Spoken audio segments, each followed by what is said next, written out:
हो गए यशोदा? खुद पूरा स्वप्न देखो क्या?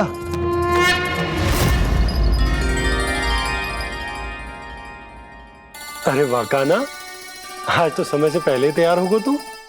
तैयार तो होना ही था बाबा। इससे पहले कि राक्षस वृंदावन आकर विध्वंस करे, मुझे वन जाके उसका सामना करना है।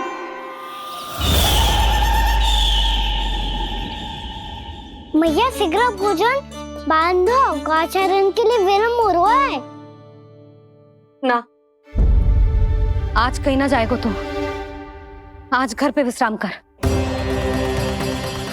ऐसा क्यों कह रही हो यशोदा? हर बार क्यों का उत्तर देना आवश्यक ना है जी।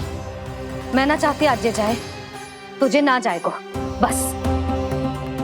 और जे ही क्यों, आज अन्य बालक भी वन में ना जाएंगे गौचारण के लिए। आप गोपो को भेज दो। पर मैया गौचरण कराना तो मेरा दायित्व है। और तेरी देखभाल करना, तुझे सुरक्षित रखना मेरा दायित्व है। बाबा,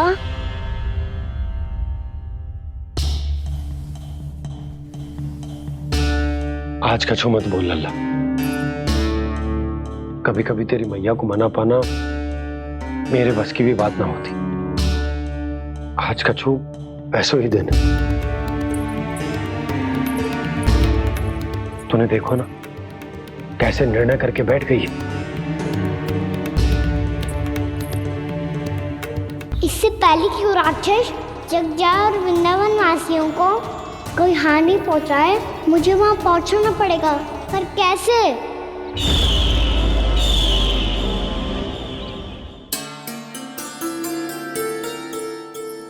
मैया, जाने दो ना, हाँ तो क्या कहेंगे सब? कान्हा ने दूसरे दिन ही छुट्टी ले ली। जिसे जो कहना है कहे। मेरे लिए तेरी सुरक्षा से अधिक महत्वपूर्ण और कछु ना है। देख लल्ला, ना जाने क्यों मेरा मन कह रहा है कि आज वन सुरक्षित ना है। इसीलिए हट मती कर। आज किसी भी मूल्य पे जाने ना दूंगी तुझे।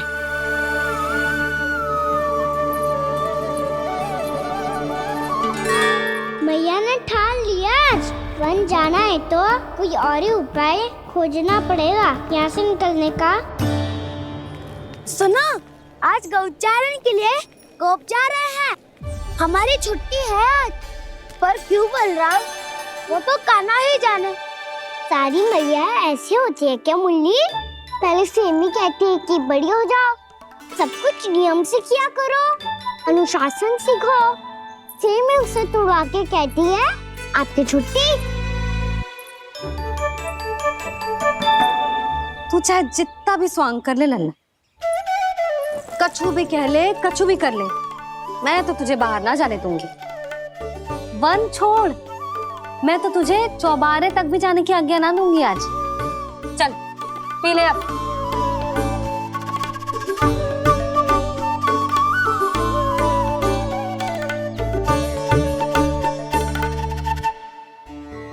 आप समझ नहीं रही हो, मैं नहीं गया तो बहुत बड़ी समस्या हो जाएगी मैया।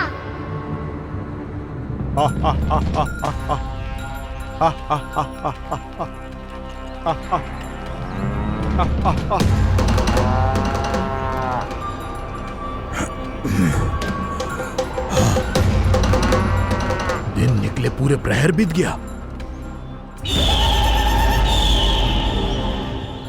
इन गोपों में तो कोई भी बालक नहीं है,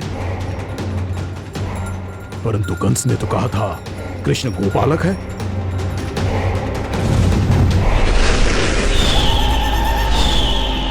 लगता है मुझसे भयभीत हो गया है वो, तभी तो आज गौचारण के लिए नहीं आया। पर मैं भी वकासुर हूँ। जल में छिपी हुई मछलियों को ढूंढ निकालना बहुत अच्छी तरह आता है मुझे।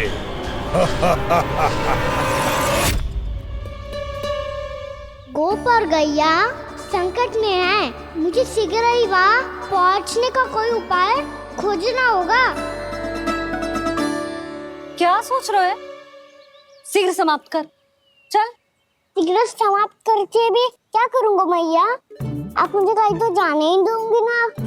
जाके सिखाओं के साथ भी ना खेल सकता। वो तो है, पर मैं भी तो हूँ, मेरे साथ तो खेल सकते हो है ना? सच्ची? सच्ची। जो मैं खेल बोलूंगा वही खेल खेलोगे आप?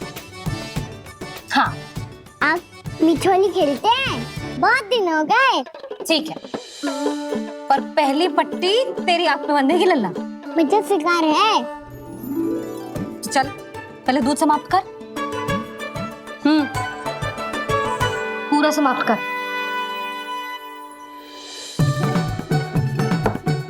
ये हुई ना बात।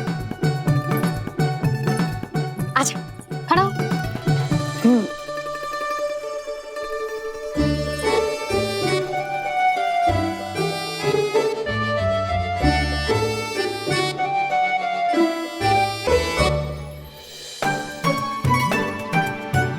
कुछ दिख तो ना रहा।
मैं यहाँ हूँ।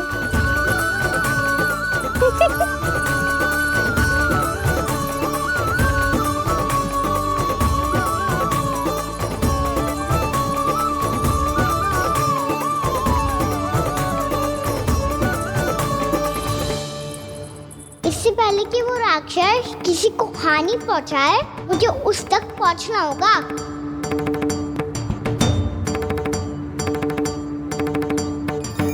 सिगरेट करनी होगी मुझे।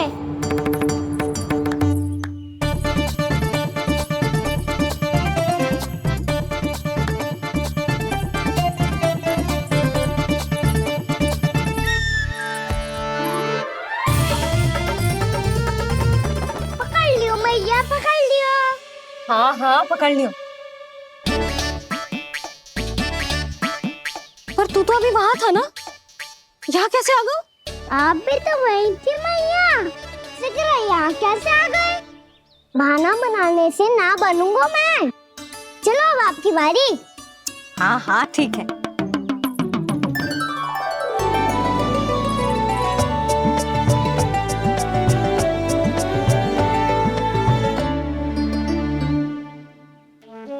क्षमा करना मैया, पर मुझे जाना पड़ेगा।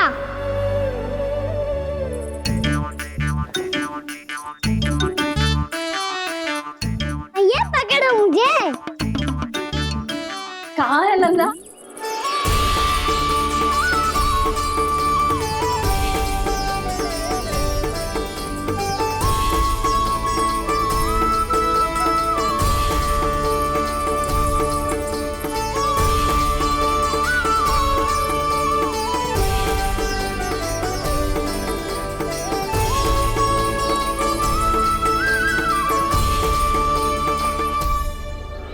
योजना सफल हो गई।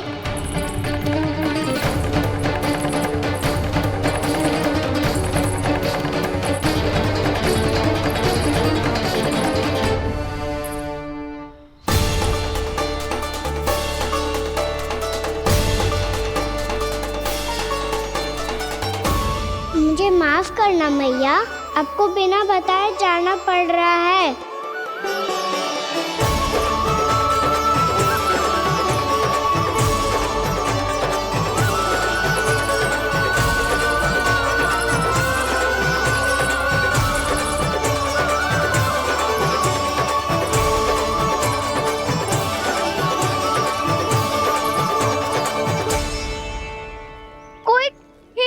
क्या मिल रहा है अभी तक? कहना तो अभी बता दे तो।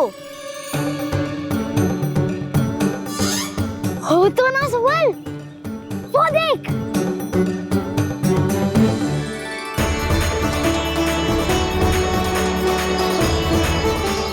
क्या कर रहा है इतनी शीघ्रता में? वन की ओर जा रहा है, वो चालू कर रहे। चले। हाँ।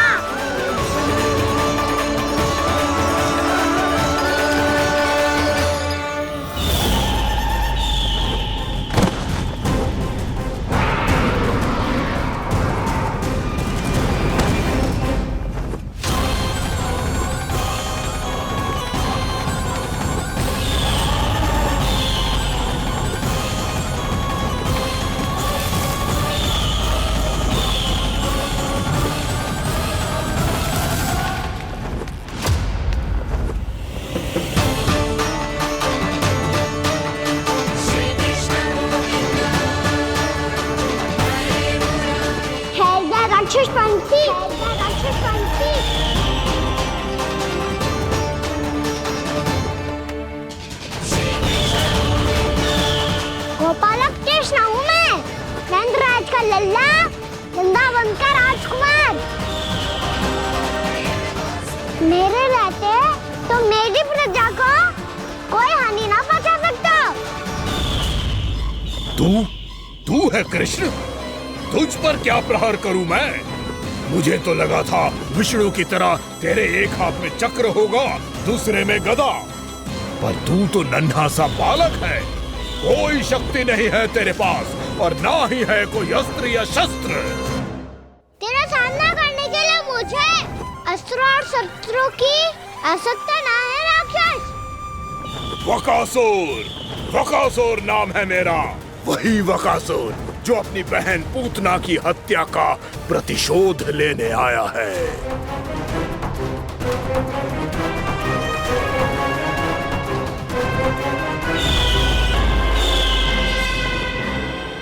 जानता है, इंद्र, अग्नि, वायु, वरुण, यम या कोई भी अन्य देवता, कोई मेरे समान शक्तिशाली नहीं है। और तू, मुझ जैसे पर्वत के सामने एक तिनके जैसा तू करेगा मेरा सामना?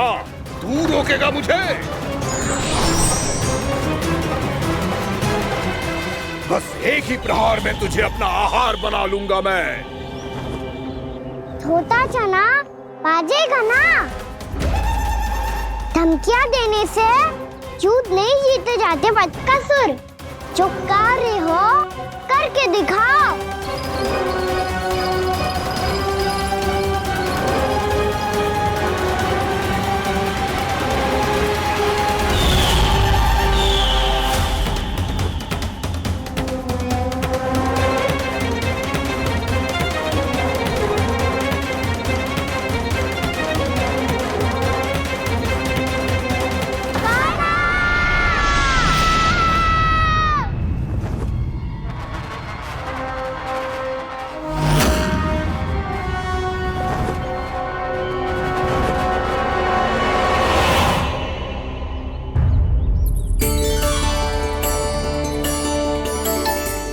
लल्ला, देख तेरी मैया थक गई है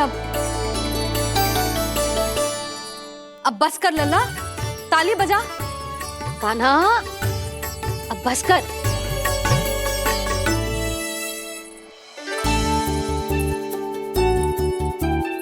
ताली बजा, ताली बजा, कोई संकेत तो दे, बता कहाँ है तू? पकड़ लिया।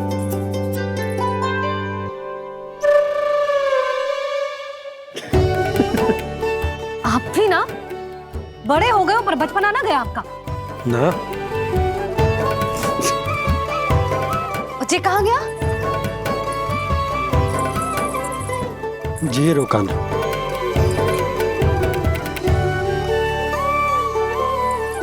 फिर से मेरे साथ छल करके भाग गए, और गए हो कहाँ? नंदराज, नंदराज, भानु, वो पंछी, राक्षस पंछी, बहुत बड़ा पंछी, भानु, राक्षस राक्षस। भानु क्या होगा? तुम बैठो, यशोदा जल लेकर आओ, बैठो।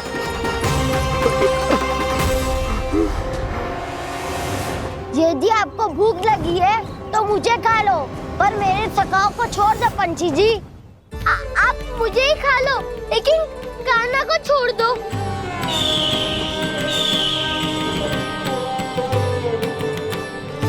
हम सबको खा लो, पर कान्हा को जीवन दान दे दो।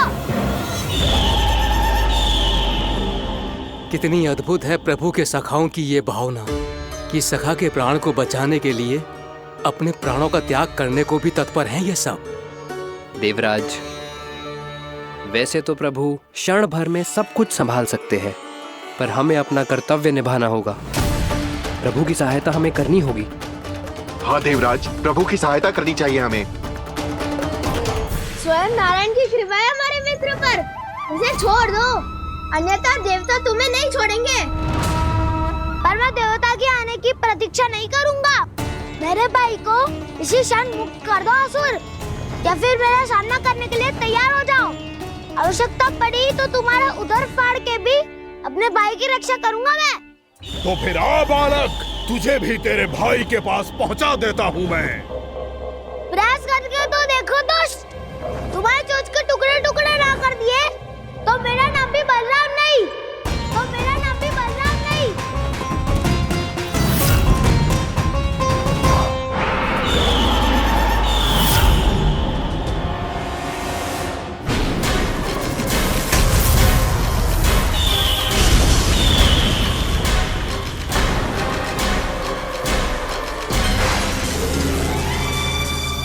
तेरी प्रार्थना स्वीकार हो गई मधु। हमारे कान्हा की रक्षा करने स्वयं देवता आ गए।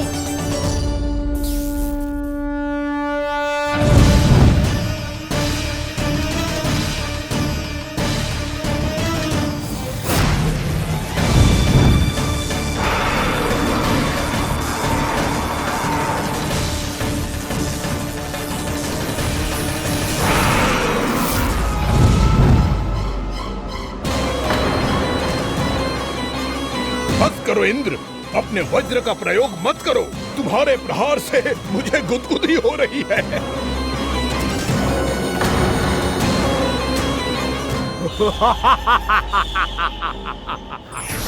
पर मेरी ज्वाला गुदगुदी नहीं करेगी वकासुर, जलाकर भस्म कर देगी।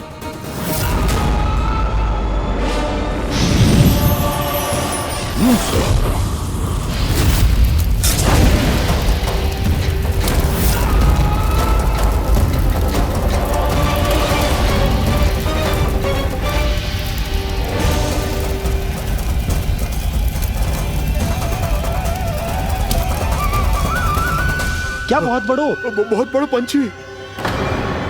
पंछी? बहुत बड़ो पंछी। पंछी नहीं, वो राक्षस कान्हा को निगल गया।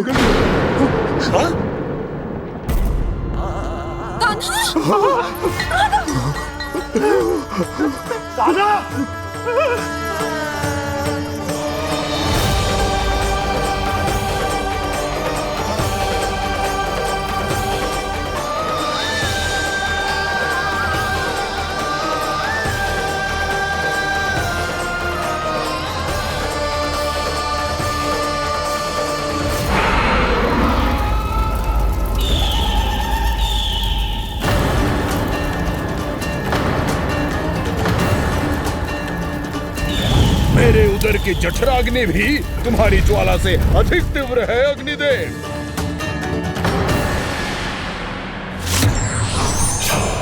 अब यम का पाश ही दंड देगा इसे।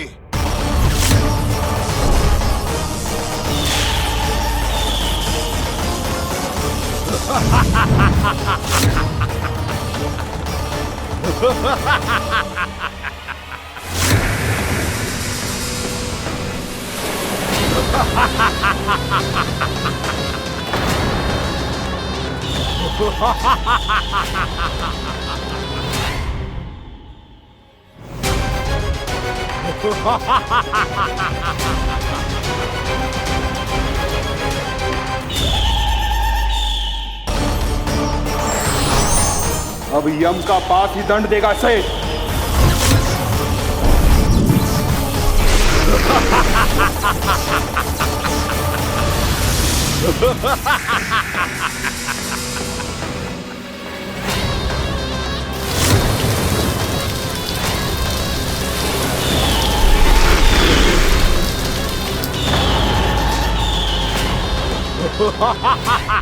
तूने जल की धार को भले ही काट दिया हो दुष्ट, पर हिम में धार नहीं होती। अब मेरी हिम शक्ति तुझे जमाकर नष्ट कर देगी।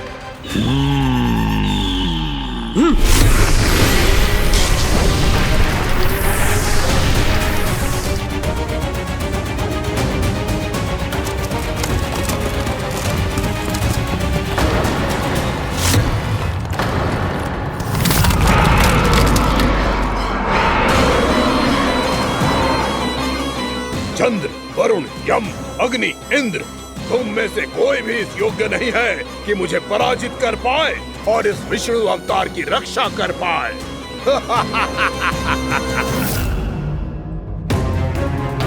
इस असुर को तो देवता कुछ ना बिगाड़ पा रहे हैं। अब क्या होगा खाना का?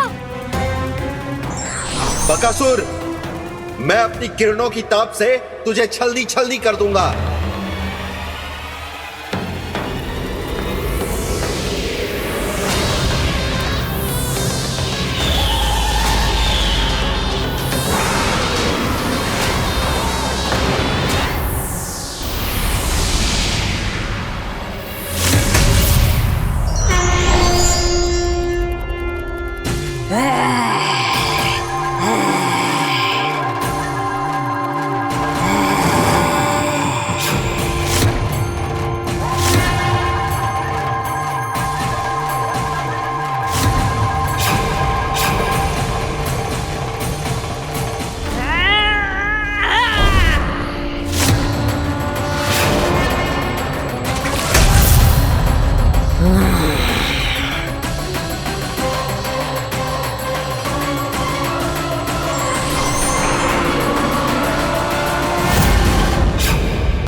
पुत्र कार्तिकेय, इस असुर के उदर को फाड़कर अपने पिता के सखा श्री कृष्ण को मुक्त कराओ पुत्र।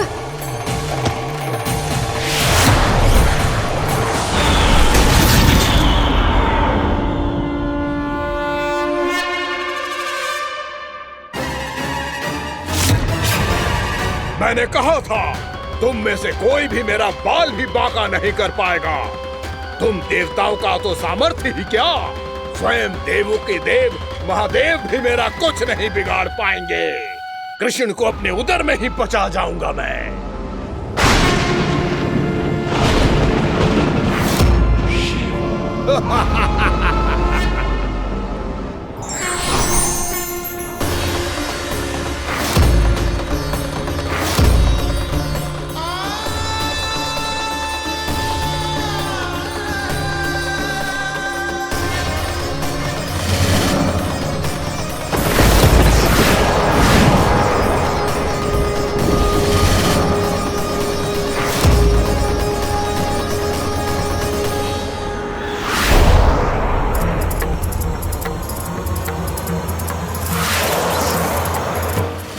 शिव शंकर का त्रिशूल है। एक ही बार में इस असुर का प्राण ले लेगा ये। हाँ, महादेव का त्रिशूल।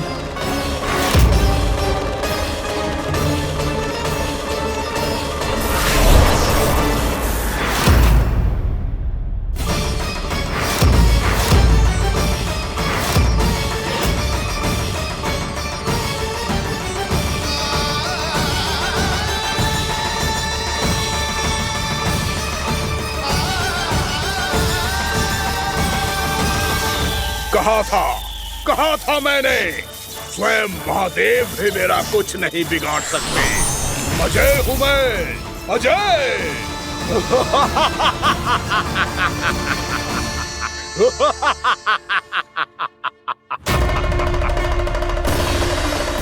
प्रभु, आपके त्रिशूल की महिमा तो अपरंपार है, तो फिर ये ठहर क्यों गया? आपने अपने त्रिशूल को वापस क्यों ले लिया महादेव? इस दुष्ट का संहार क्यों नहीं किया? क्योंकि इसकी मृत्यु मेरे हाथों नहीं, मेरे सखा नारायण के अवतार श्री कृष्ण के हाथों ही होगी, और यही विधि का विधान है। पर पिताजी, श्री कृष्ण तो इस असुर के उदर में फंसे हुए हैं, हम उन्हें मुक्त कैसे कराएंगे? ये उन्हें स्वयं ही मुक्त करेगा पुत्र। श्री कृष्ण अपने अपमान से क्रोधित नहीं होते, पर अपने भक्तों का अपमान वो क्षण भर भी सहन नहीं कर पाते। वकासुर यही भूल कर रहा है, हम सबका निरंतर अपमान करके वो उन्हें क्रोध दिला रहा है। वो ये नहीं जानता कि शीघ्र ही उन्हें अपने उदर में रख पाना उसके लिए असंभव हो जाएगा।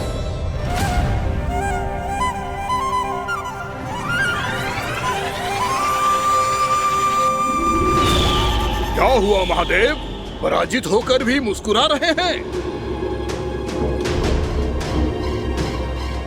पर अब तो महादेव कहलाने के भी योग्य नहीं रहे आप।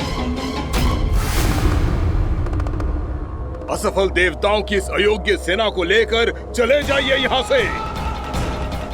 ना ये मेरा सामना कर सकते हैं और ना ही आप।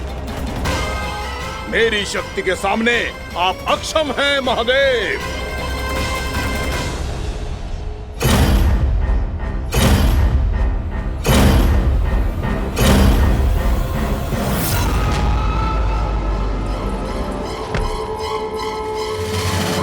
सुधा, जिस दुष्ट ने मेरे लल्ला को निगलो है ना, भीतर से जलेगो, छटपटाएगो, पीड़ा से कराएगो।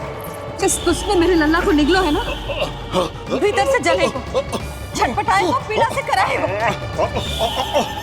ये क्या हो रहा है मुझे?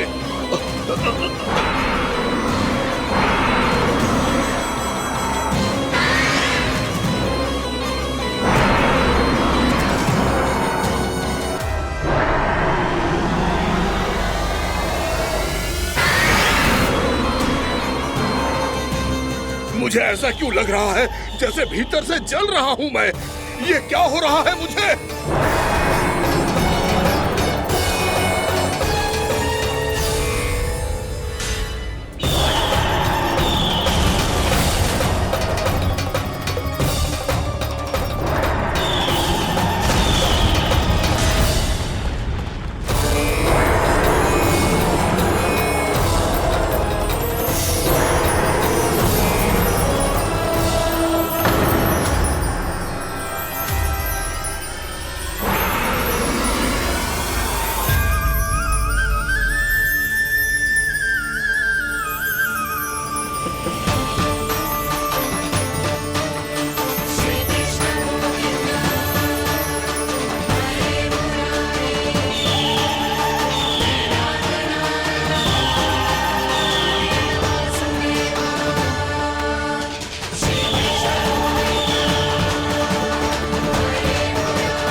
हे प्रभु, मैंने ऐसे कौन से कुकर्म किए थे कि मुझे ऐसी मृत्यु प्राप्त हुई? और ऐसे कौन से सुकर्म किए थे कि आपके हाथों से मुझे मोक्ष प्राप्त हुआ है प्रभु? सीमित स्मरण करो, हे जरीस की पुत्र वक्कासुर।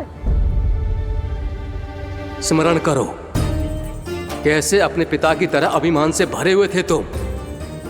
स्मरण करो, कैसे हमें पराजित करने के लिए पूरी सृष्टि को संकट में डाल दिया था तुमने, और हमें विवश होकर पराजय स्वीकार करनी पड़ी थी। स्मरण करो, कैसे तुमने देवराज इंद्र का छत्र चुरा लिया था। पर यह सब भी पर्याप्त नहीं था वकासुर। तुम्हारे पापों का घड़ा तब भरा था जब तुमने देवी गंगा के जल में साधना करते हुए जजाली मुनि की तपस्या में व्यवधान डाला था।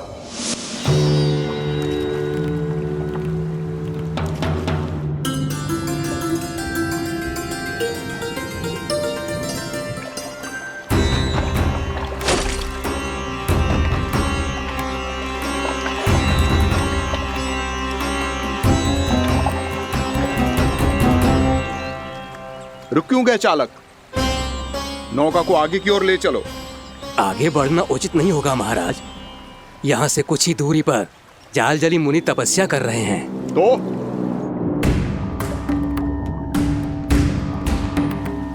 मेरे मत्स्य आखेट के क्षेत्र में इसने तपस्या करने की भूल की है। मेरे ही राज्य में मेरा कोई क्षेत्र मेरे लिए वर्जित हो, यह मुझे स्वीकार नहीं है। आपने पर्याप्त मत्स्य आखेट कर लिया है महाराज। यदि तुम इन मछलियों का आहार नहीं बनना चाहते हो, चुपचाप मेरी आज्ञा मानो। क्षमा, क्षमा महाराज।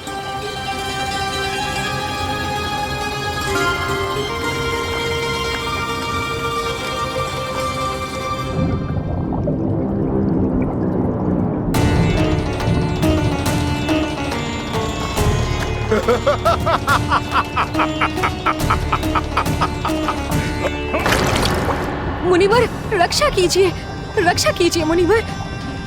हमारे प्राण बचाइए मुनिवर, मुनिवर हमारे प्राण बचाइए।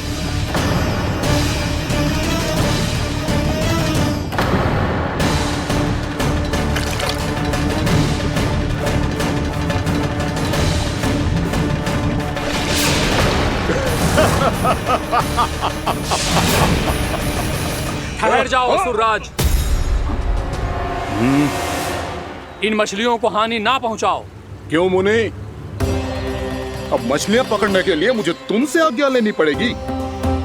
तुमने तपस्या करने से पहले किससे आज्ञा ली थी? माँ गंगा से, इस जल में रहने वाली सभी मछलियों से। इस उपकार के बदले इन सभी मछलियों को रक्षा करने का वचन दिया था। इसीलिए असुरराज, मैं शांति से कह रहा हूं, इस स्थान को अशुद्ध ना करो। चुपचाप यहां से चले जाओ, नहीं तो इसका परिणाम अच्छा नहीं होगा।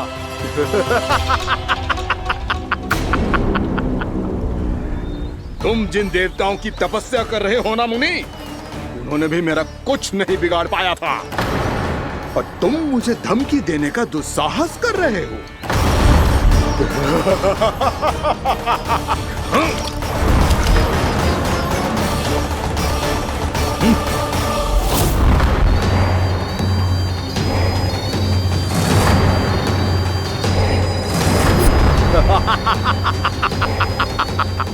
मूर्ख, विचारों से तो तू राक्षस है ही, और स्वभाव से उस बगुले की तरह है जो भूख ना होने पर भी उन निर्दोष मछलियों को आहार बनाता रहता है।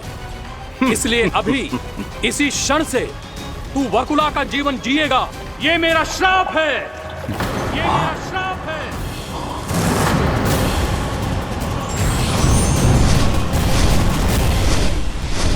श्राप पाने के बाद तुम्हें आभास हुआ कि तुमने कितना बड़ा अपराध किया था, और तब तुम जजाली मुनि से क्षमा याचना करने लगे। तुम्हारे अपराध बोध को जानकर मुनि श्रेष्ठ शांत हुए और उन्होंने तुम्हें वरदान दिया। श्राप से मुक्ति का एक ही मार्ग होता है असुर, पश्चाताप।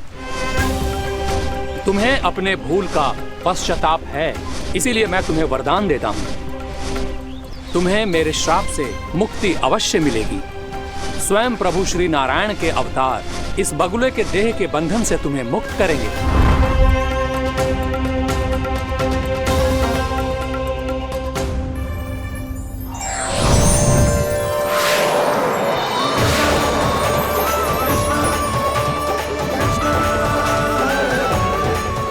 हम स्वीकार करें प्रभु।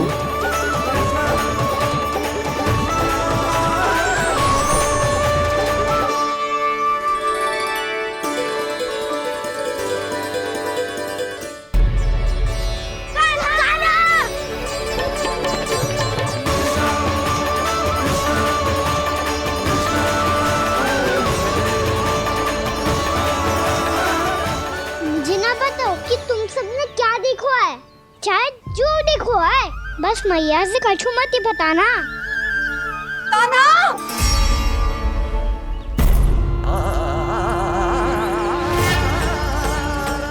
कान्हा! मेरा लल्ला!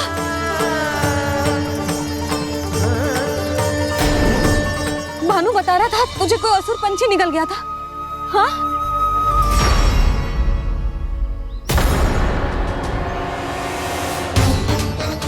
हे नारायण, ये क्या है?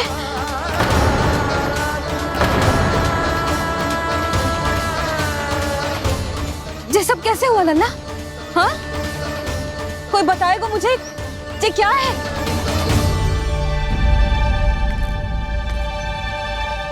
श्रीधामा, मधुमंगल, चिची को सब कुछ बता दो। ये असुर पक्षी मुझे निगलने वाला था रानी भाभी, तभी अंतिम क्षण में कान्हा ने आके मुझे बचा लियो। और ये असुर पक्षी ने कही कि यह है वृंदावन का राजकुमार, नंदराज का लल्ला। इसके होते कोई भी वृंदावन वासियों को हानि ना पहुंचा सकते। रानी भाभी, कान्हा ने अपने प्राणों की चिंता ना करी और इस क्रूर राक्षस से भिड़ गयो और इस राक्षस पक्षी ने इसे निगल लियो। इतना पर्याप्त है भोला काका, सब कुछ बताने की आवश्यकता नहीं है। ये सब देख के सारी बालक मंडली इतनी व्याकुल हो गई कि सबने अपने प्राण अर्पित कर दिए और इस असुर पक्षी से कहे कि हमें खा लो और हमारे सखा को छोड़ दो।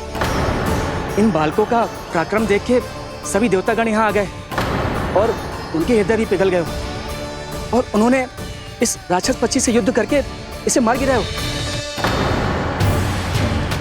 देवताओं के राजा इंद्र के वज्र का प्रहार तो मैंने अपनी आंखों से देखा है ताई जी। और फिर उसके बाद अग्निदेव ने अग्निवस्त्र का प्रहार किया। जय ना काकी, वरुण देव, कार्तिकेय, यमदेव सबने मिलके युद्ध किया इस राक्षस से। कहा था अभी मत बोलना। अरे सब मिलके फंसा दोगे मुझे। स्वयं माँ भद्रकाली, हमारे शिव शंकर भी आए थे छोटी माँ। जाओ आप भी। बाबा साईता, मुझे लगता है कि ये कान्हा भी इन्हीं देवताओं में से एक है। संभव तो है चीची, स्मरण है पूतना और तृणावर्त के आक्रमण के समय भी ऐसा ही हुआ था। सभी राक्षस मारे गए थे पर अपने कान्हा को एक खरोच तक न आई थी। हाँ जीजी, मुझे लगता था कि श्री नारायण की विशेष कृपा है हमारे कान्हा पे, पर अब तो देख के लग रहा है कि हमारा कान्हा ही स्वयं श्री नारायण है। या फिर उनका अवतार है ये। अरे बस करो तुम सब, ऐसा कछु ना है। अरे जितनी बात सुनी है उससे तो यही लग रहा है कि कान्हा देवताओं और असुरों की युद्ध के बीच में फंस गया था। उसका इस सब से कोई लेना देना ना है। तो फिर इसके तन पे एक भी खरोच क्यों ना आया नंदराज? हाँ,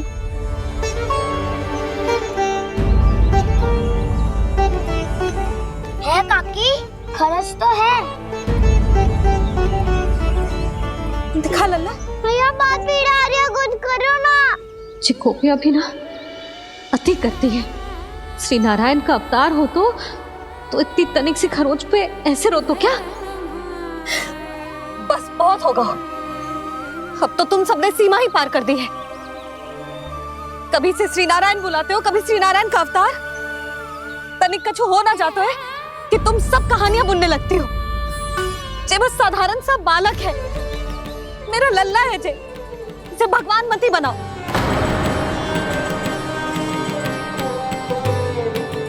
और तू क्या आवश्यकता थी तुझे यहाँ आने की? हाँ, वो भी मुझे बिना बताए। मेरे साथ छल करके आए हो तू। अब तू घर चल, ऐसा दंड दूंगी ना कि मैया बहुत पीड़ा हो रही है। मैया बहुत पीड़ा हो रही है मैया। हाँ नन्ना, तू घर चल, मैं तुझे औषधि लगा दूंगी। हल्दी का लेप लगाऊंगी ना, झट से ठीक हो जाएगा। चल चल।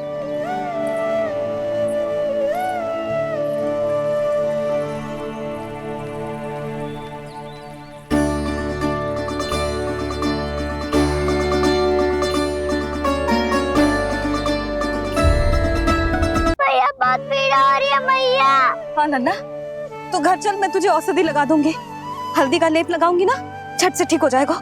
चल चल।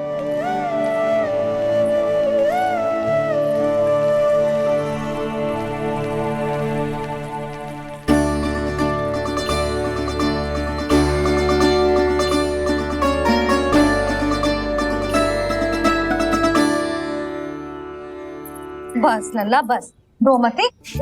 चल चल चल, आजा। अभी औषधि लगाऊंगी ना, तेरी सारी पीड़ा लुप्त हो जाएगी। आजा आजा, बैठ जा लल्ला। अभी आई मैं। हाँ,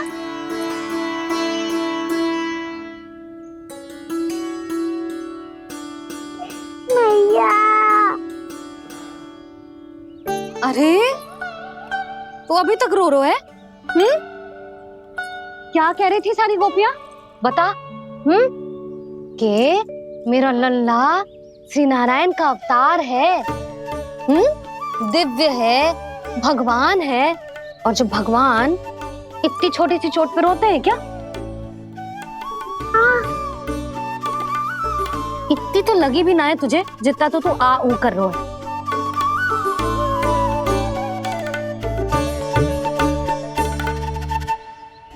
आओ ना, करूंगो। आप ऐसा दुलार थोड़ी करोगी।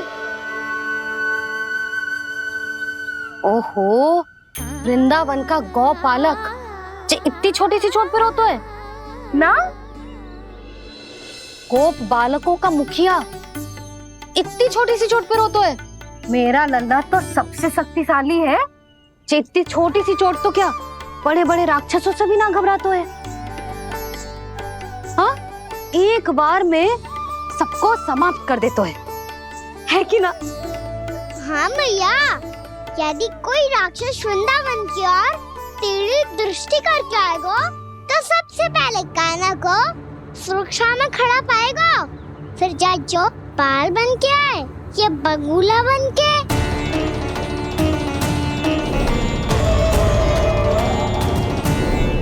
ना लल्ला, सोचो भी मती। वृंदावन की सुरक्षा करना तेरा दायित्व ना है।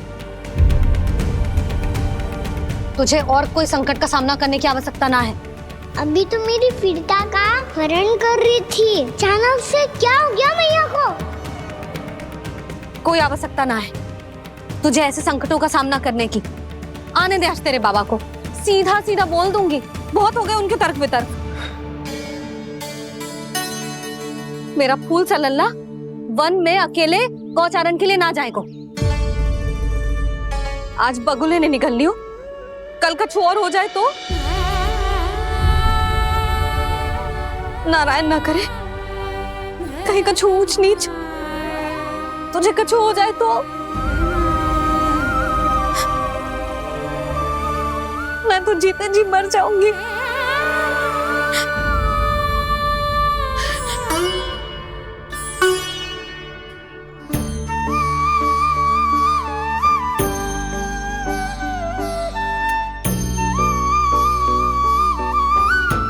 वीर लल्ला की वीर मैया इतनी से बात तो रोती है क्या? क्या करूं कान्हा, तुझे ऐसे बार बार संकट के मुंह में जाते हुए ना देख सकती मैं। तो फिर मैया मैं वचन देता हूँ, आज के बाद मैं गौचारण के लिए तभी जाऊंगा जब आप आज्ञा दोगी। पक्का? छल ना करेगा ना मेरे साथ? मैंने कब छल करो मैया? अच्छा ठीक है, ना करूँ छल। यदि आपसे पूछे बिना बाहर निकलो तो तो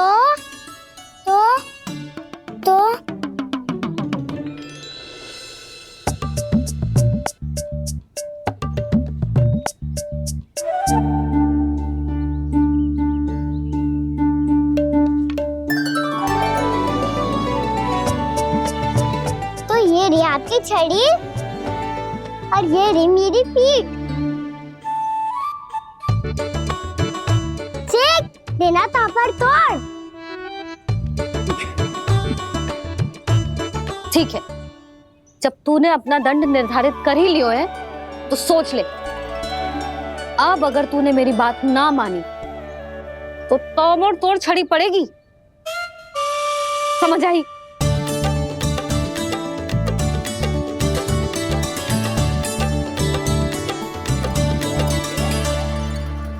अच्छा ही है कि कान्हा कुछ दिन घर ही रहे। आज वन में जो हुआ है अवश्य कंस ने ही करवाए हुए वो सब।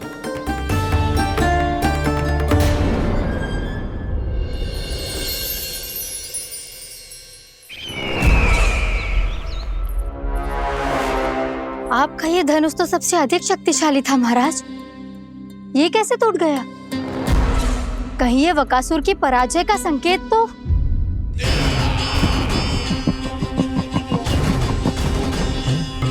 प्राप्ति, लगता है तुम्हें शुभ समाचार मिला नहीं।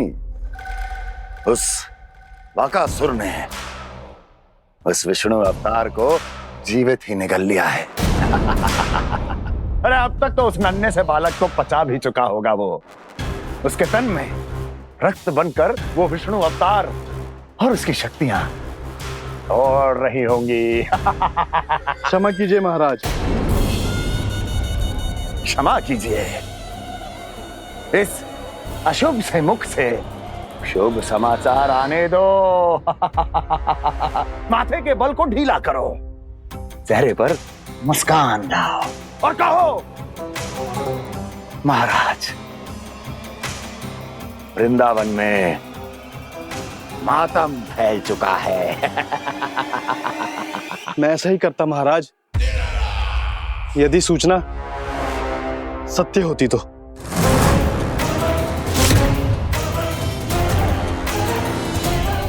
कहना क्या चाहते हो? एक क्षण में सूचना उगलो, अन्यथा मेरा योद्धा बकासुर विष्णु अवतार की तरह तुम्हें भी जीवित निकल जाएगा। आने दो। बकासुर मारा गया महाराज, बकासुर मारा गया महाराज, बकासुर मारा गया। बकासुर मर चुका है? असंभव। असंभव। बकासुर ने उस बालक को निगल तो लिया था, पर उसकी सुरक्षा करने के लिए सभी देवता वहां प्रकट हो गए, पर फिर भी कोई बकासुर का सामना नहीं कर पाया। और फिर क्या हुआ? वो बालक स्वयं ही बकासुर के उदर से बाहर आ गया और उसकी चोंच तोड़कर उसकी हत्या कर दी।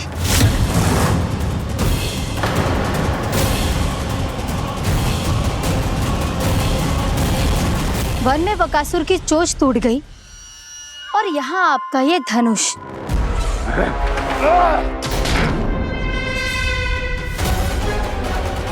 केवल नहीं टूटा तो आपका ये भ्रम महाराज। क्षमा कीजिएगा महाराज, आपका भ्रम टूटना आवश्यक है। आवश्यक है आपको यह आभास होना कि उस विष्णु अवतार को पराजित करने के लिए आपके साधारण योद्धाओं में वो सामर्थ्य नहीं है। वत्सासुर, पूतना, तृणावर्त, बकासुर, ये सब साधारण नहीं थे प्राप्ति, साधारण नहीं थे। फिर तो ये और भी अधिक चिंता का विषय है महाराज, क्योंकि इसका अर्थ तो यही हुआ कि वो विष्णु अवतार कुछ अधिक ही असाधारण है और उसका सामना करने के लिए और उसे मिट्टी में मिलाने के लिए आपको एक ऐसे अस्त्र की आवश्यकता है जो उसके सामने ना झुके और ना ही टूटे।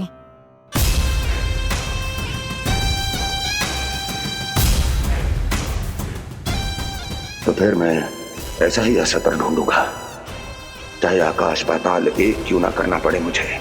10 दिशाएं 14 भुवन क्यों ना नापने पड़े मुझे, मैं उस असतर को अवश्य ढूंढ निकालूंगा जो उस विष्णु अवतार के प्राणों की डोरी इस धनुष की तरह तोड़ सके।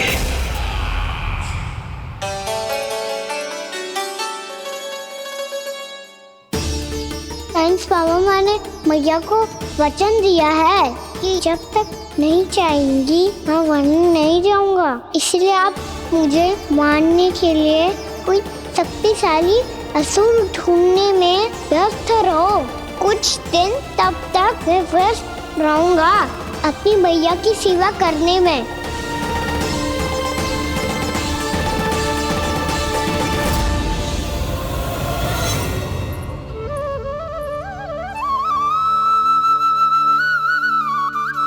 लो मैया, तुलसी जी को चढ़ाने के लिए जल।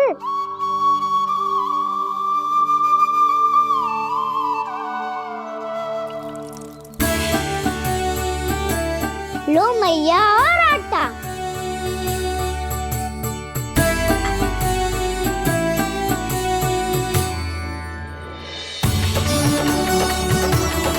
लो मैया, बेलन।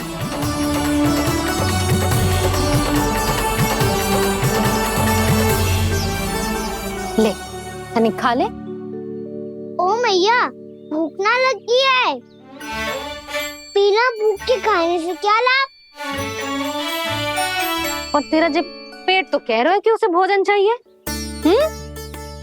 और लाभ कैसे ना है लल्ला? भोजन का लाभ है ना, तन को पोषण मिलेगो, स्वास्थ्य बनेगो, जे तेरी भुजाओं में शक्ति आ जाएगी ताऊ के जैसी, ताऊ से भी अधिक। तेरे जे केस भी लंबे हो जाएंगे। सच्ची मैया? सच्ची।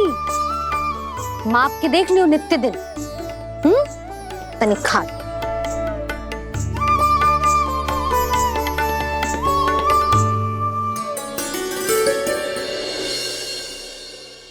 मान के मैया का कहना, छक के भोजन खाते हैं,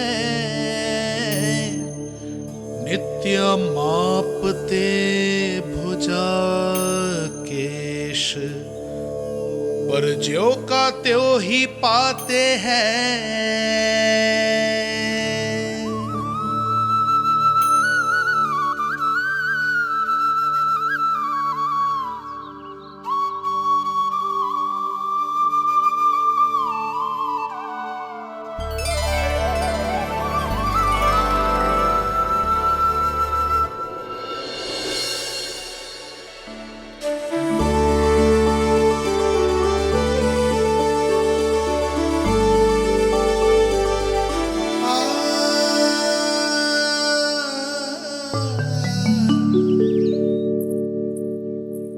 ले लल्ला, फल खा ले। ना, मुझे ना खाने फल वल। क्यों? लंबे केस और शक्तिशाली भुजाएं ना चाहिए? व्यर्थ है ये सब। पिछले 10 दिनों से देख रहा हूँ, ना केस लंबे हुए हैं, ना भुजाएं शक्तिशाली बनी है। 10 दिन में कछु ना होने वाला। 10 सप्ताह ऐसे खाएगो ना, तब जाके कछु बदलाव दिखेगो। समझ आई? चल अब खा ले। वैसे भी मुझे बहुत सारी तैयारियां करनी है आज। इसीलिए भैया, एकादशी के व्रत के लिए लल्ला। सुनो जी, सारी सामग्री आ गई? हाँ, तुमने जो कही थी सब ले आए हूँ।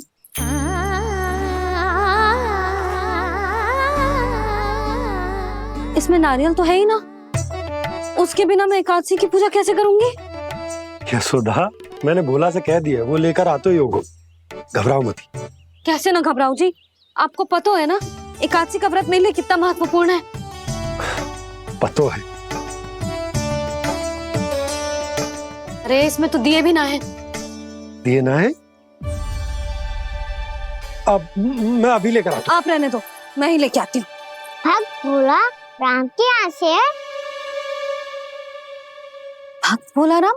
मेरा अर्थ है कुमार भोला यहाँ के यहाँ से। हाँ हाँ, वो ही।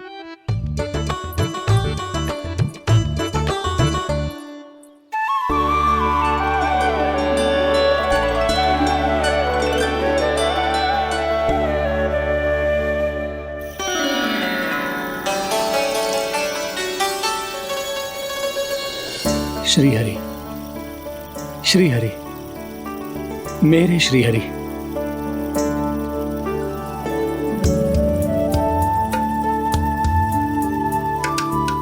मेरे श्री हरि। भोला राम, मेरी मटकी तैयार है? मेरे श्री हरि, मेरे श्री हरि।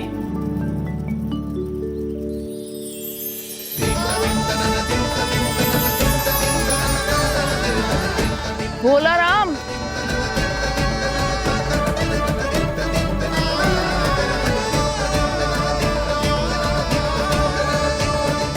भोला काका, ओ भोला काका।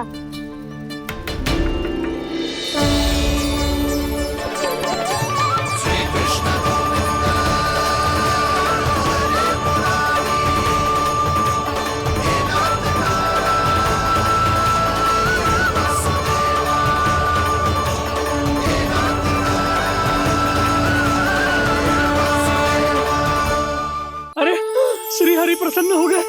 मेरे श्री हरि आ गए, मेरे भगवान आ गए। मेरे श्री हरि आ गए, मेरे भगवान आ गए। मेरे श्री हरि आ गए, मेरे भगवान आ गए। मेरे श्री हरि आ गए, मेरे भगवान आ गए। मेरे भगवान आ गए, मेरे घर मेरे भगवान आ गए।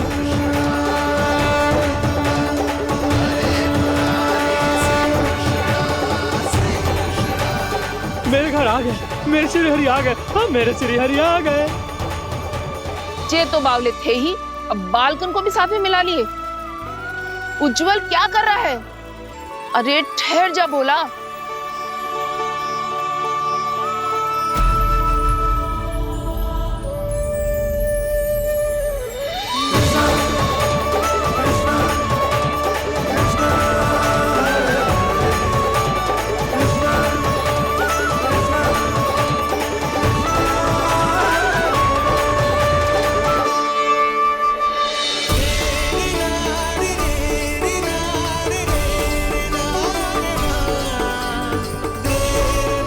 प्रेम से बुलाओ, आएंगे हरि भी।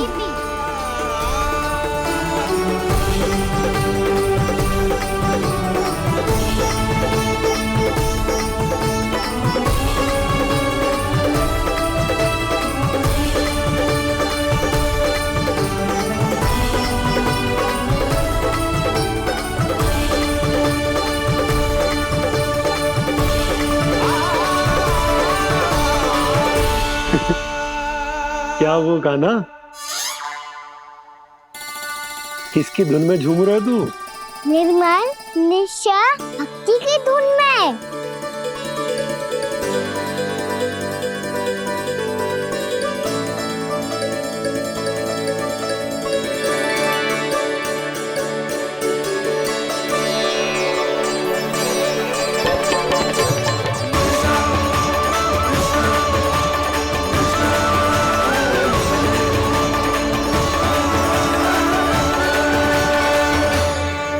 अरे क्या हो गया इन्हें?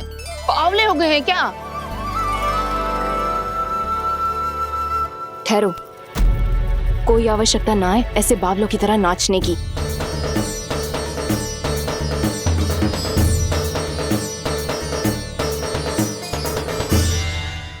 जे बावले ना है मौसी, भक्ति में रम गए। बस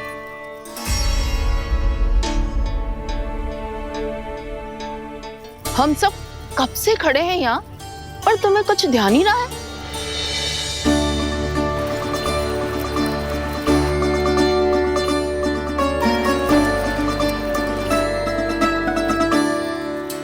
नाच गाने में ऐसे मगन हुए कि हमें देखा भी ना। मुझे नाचते हुए देख मेरे श्री हरि को इतना आनंद आ रहा था कि मैं अपने आप को रोक नहीं सका।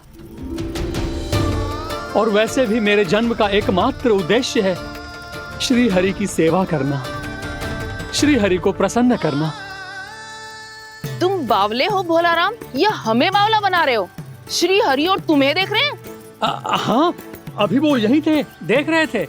भोला काका, आपने भी ना अति कर दी। अब हमें भी बताओ तनी, कहाँ थे श्री हरि?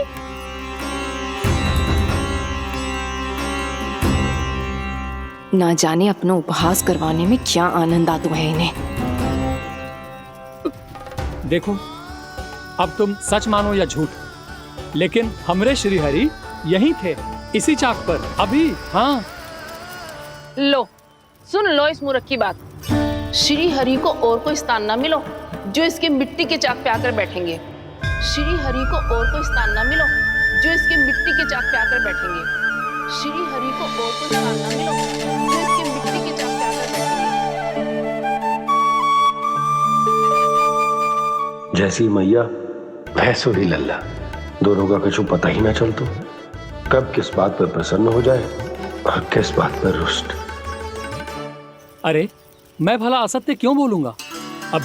अभी यही थे श्री हरि। हाँ,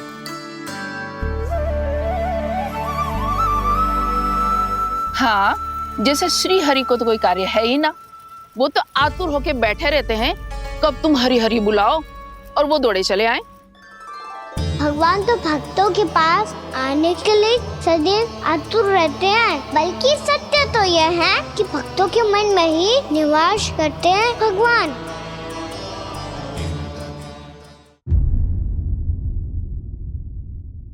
अरे मैं भला असत्य क्यों बोलूंगा? अभी यही थे श्री हरि। हाँ,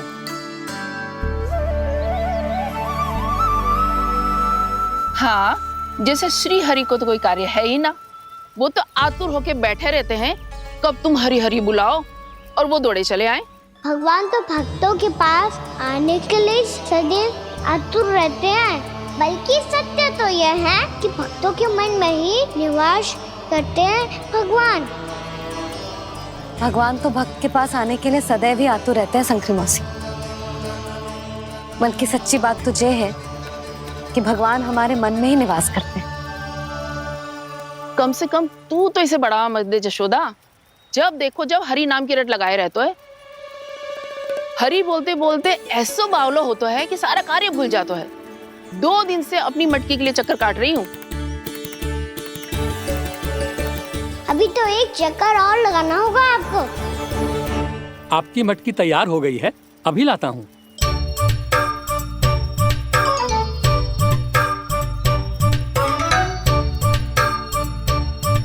लो जी मटकी।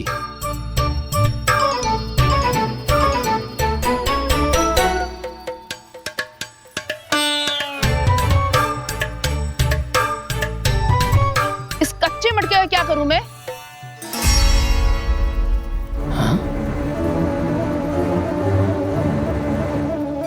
पर इसे तो मैंने भट्टी में पकाया था। अब तू ही देख ले कितना ध्यान रहता है इस कार्य पे। और कह तो है कि श्री हरि आते हैं इससे मिलने। हाँ आते हैं और आगे भी आएंगे हमारे श्री हरि हमसे मिलने। और आके मोक्ष देंगे, है ना? मांगूंगा तो मोक्ष भी दे देंगे, मांगूंगा तो मोक्ष भी दे देंगे, मांगूंगा तो मोक्ष भी दे देंगे। अभी तो ये बता कि तू मुझे मेरी मटकी कब देगो? और मेरी मांग कब पूरी करोगी भोला राम जी? मेरो घड़ा मेरे दिए तो तैयार है ना, कल एकादशी की पूजा और व्रत के लिए। एकादशी का व्रत? हाँ, एकादशी का व्रत। इसे करने से श्री हरि बहुत प्रसन्न होते हैं। अच्छा, फिर तो अभी लाया।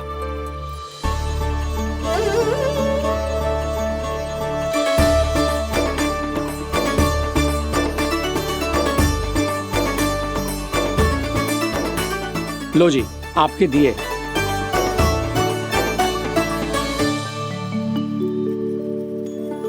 और जो हमने मांगा है वो? बाकी सब शेष द्वादशी के दिन मिलेगा, क्योंकि कल मैं भी एकादशी का व्रत रखूंगा, क्योंकि कल मैं भी एकादशी का व्रत रखूंगा, क्योंकि कल मैं भी एकादशी का व्रत रखूंगा।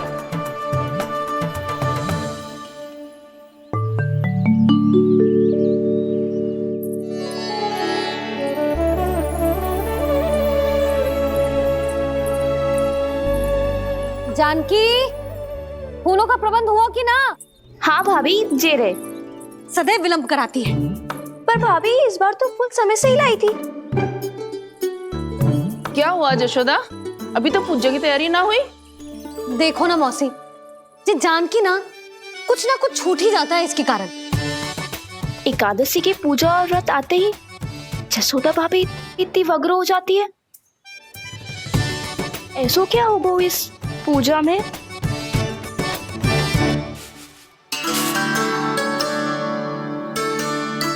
ये थाली में रोली चंदन रखने से, दिया जलाने से के होगो? आपको पता भी है एकादशी का व्रत क्यों रखते हैं? क्या महत्व है इसका? लो, जे तो मैं जसोमती रानी से पूछना भूल ही गया। पर हाँ भगवान, मेरे लिए इतना ही पर्याप्त है कि इस व्रत को रखने से मेरे श्रीहरि हमसे प्रसन्न हो जाएंगे।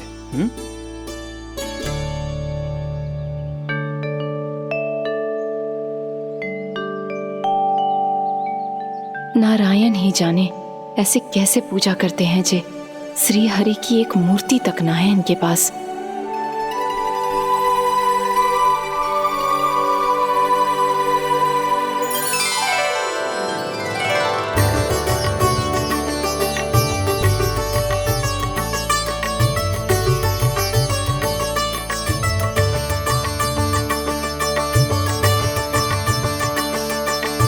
प्रभु, न तो मेरे पास मूर्ति है और ना तो इस व्रत के विधि विधान के बारे में मुझे जानकारी है और ना ही मुझे इसके महत्व के बारे में जानकारी है, पर फिर भी मैं करना चाहता हूं।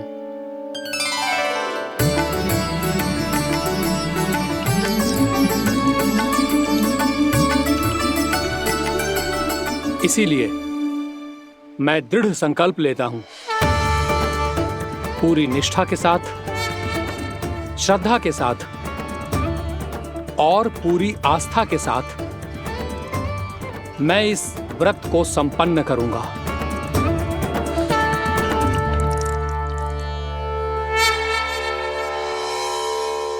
हम संकल्प लेते हैं कि एकादशी के व्रत को पूरी निष्ठा के साथ संपन्न करेंगे।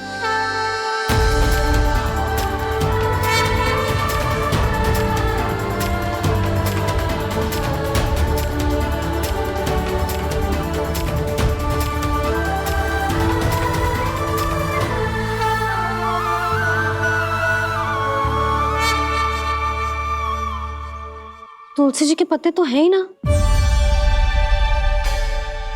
श्री नारायण को तुलसी जी के पत्ते के बिना भोग ना चढ़तो है।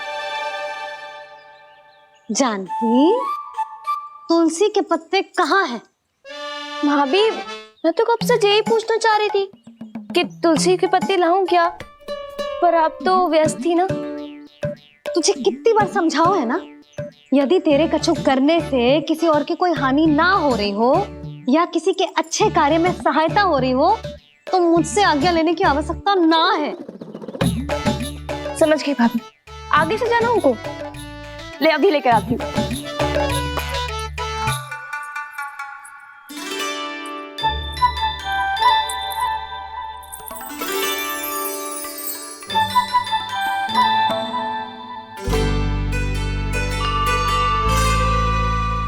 ताऊ, आपने पहले ये व्रत करो है?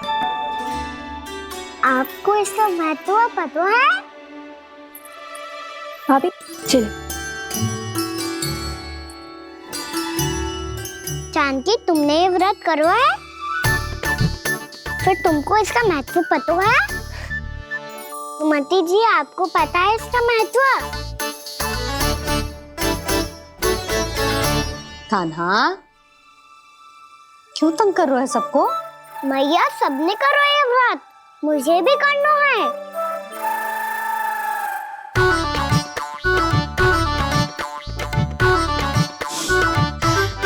ये व्रत केवल बड़ों के लिए होती है लल्ला। जब आप ये व्रत कर सकती हो, बाबा कर सकते हैं, ये सारी गोपियां कर सकते हैं, वो भी कर सकते हैं, तो मैं क्यों ना कर सकता? क्योंकि तू कल तक भूखा ना रह पाएगो लल्ला। जब भक्त रह सकते हैं, फिर मैं क्यों नहीं रह सकता?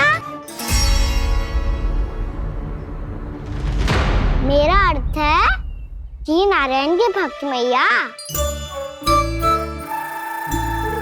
मैया मान जाओ ना, मुझे करने दो ना ये व्रत। अपनी लल्ला पे आप विश्वास ना है आपको? विश्वास है। अच्छा ठीक है, तू भी कर ले।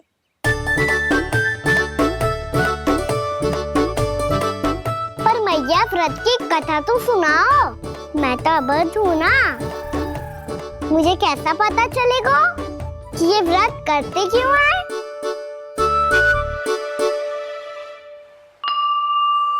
प्रभु, मुझ अबोध को कैसे पता चलेगा कि इस व्रत का क्या विधि विधान होता है और क्यों रखा जाता है और इसका महत्व क्या होता है? मुझे तो आप ही बता सकते हैं प्रभु। जब व्रत कर रहे हैं तब उसका महत्व भी पता होना चाहिए ना। बताओ ना मैया, क्यों रखते एकादशी का व्रत? इसके लिए तो तुझे एकादशी की कथा सुननी होगी। सुनेगो ना?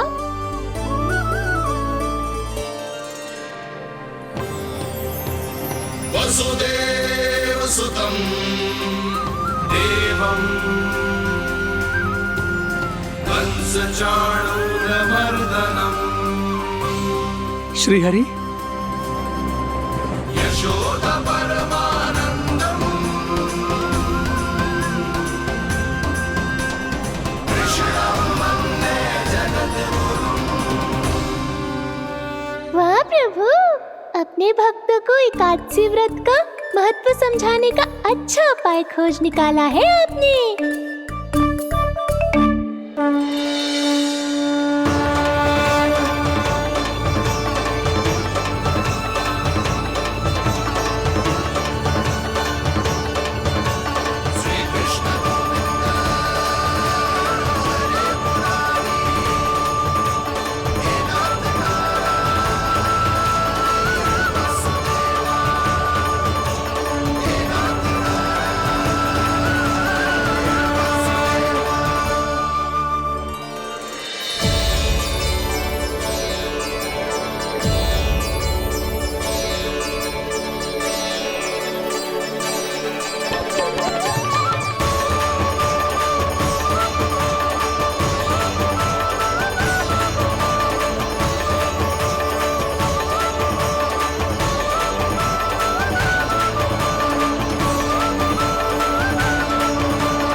अब सब जन एकादशी के व्रत की कथा ध्यान से सुनना, तभी जे व्रत पूरा माना जाएगा। समझो लल्ला?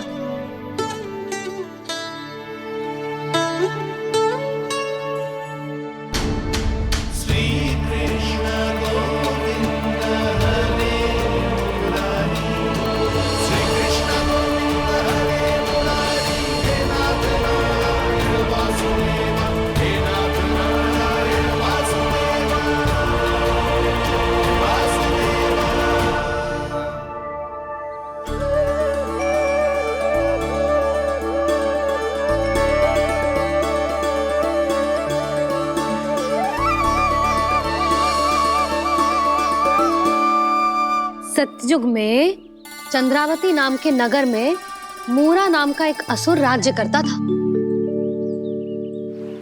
ओम ब्रह्मदेवाय नमः। ओम ब्रह्मदेवाय नमः।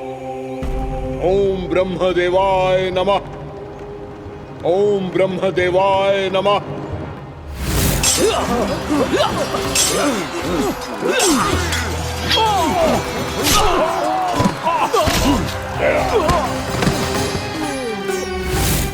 ओम ब्रह्मदेवाय नमः। ओम ब्रह्मदेवाय नमः। जब उसने देवताओं के हाथों असुरों की पराजय देखी, तब वो वरदान पाने के उद्देश्य से ब्रह्मा जी की तपस्या करने चला गया।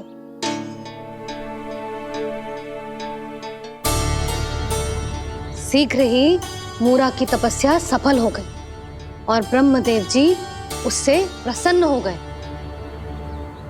ओम ब्रह्मदेवाय नमः। ओम ब्रह्मदेवाय नमः। ओम ब्रह्मदेवाय नमः। ओम ब्रह्मदेवाय नमः। ओम ब्रह्मदेवाय नमः। ओम ब्रह्मदेवाय नमः। ओम ब्रह्मदेवाय नमः। ओम ब्रह्मदेवाय नमः। ओम ब्रह्मदेवाय नमः। मूरा, प्रणाम ब्रह्मदेव। तुम्हारी तपस्या सफल हुई। बोलो, तुम्हें क्या वर चाहिए? सृष्टि के रचयिता ब्रह्मदेव, कृपया मुझे ऐसा वरदान दीजिए जिसकी सहायता से मैं त्रिलोकी विजयी बन जाऊं और कोई देवता मुझे पराजित ना कर सके। यहां तक कि देवताओं के रक्षक, सृष्टि के संचालक भगवान श्री विष्णु के लिए भी मैं अपराजय रहूं। तथास्तु, तथास्तु, तथास्तु। प्रणाम ब्रह्मदेव।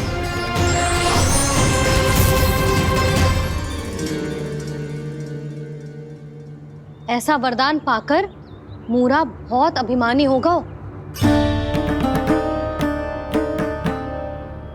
यक्षों, किन्नरों, यहाँ तक कि देवताओं को भी युद्ध के लिए ललकारने लगो, पर किसी ने भी उसकी ललकार को स्वीकार ना करो, क्योंकि सभी उसकी शक्ति से बहुत भयभीत थे और उसके सामने युद्ध किए बिना ही अपनी पराजय स्वीकार करने लगे। और फिर दंभ में आके उसने स्वर्ग लोक पर भी आक्रमण कर दिया और देवराज इंद्र तक को चुनौती दे डाली।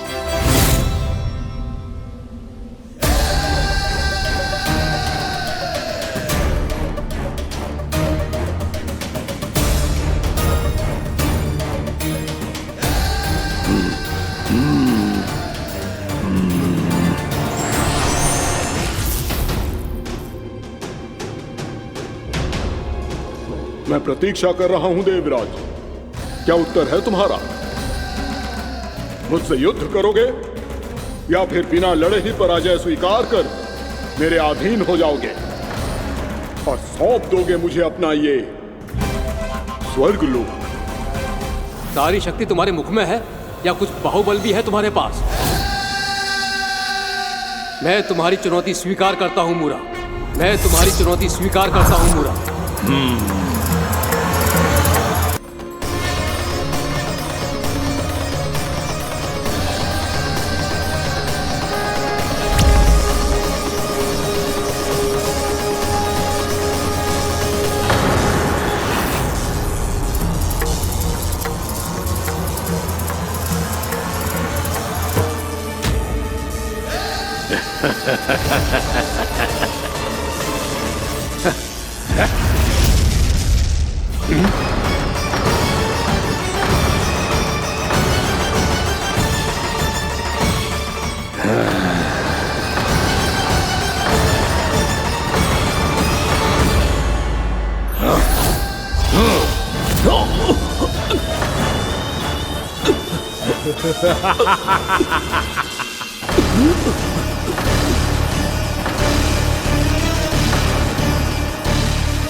खैरिए देवगण, असुर राज मूरा को ब्रह्मदेव का आशीर्वाद प्राप्त है।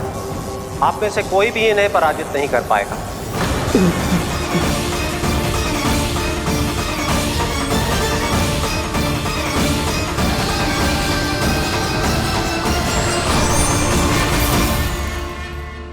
एक अवसर और देता हूं देवराज, युद्ध या अधीनता,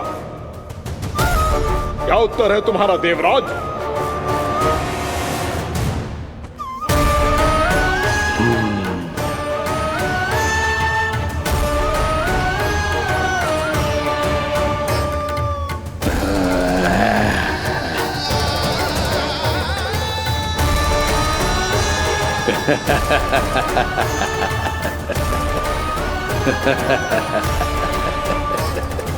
इंद्र और सभी देवताओं ने मूरा के आतंक में आके उससे भयभीत होके अपना सिंहासन छोड़ दियो।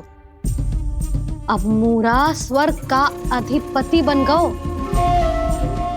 और शीघ्र ही उसने अन्य सभी असुरों को स्वर्ग में निवास करने के लिए आमंत्रित कर दिया। और इस प्रकार से वो धीरे धीरे तीनों लोकों का सम्राट बन गया। उसे किसी ने रोका नहीं मैया? ना लल्ला, इतना साहस किसी में था ही ना। और फिर जे निश्चित करने के लिए कि भविष्य में किसी और असुर की मृत्यु ना हो, वो यमराज पे भी विजय प्राप्त करने के लिए यमलोक की ओर प्रस्थान कर दियो। वो तो अपने आप को और सभी असुरों को अमर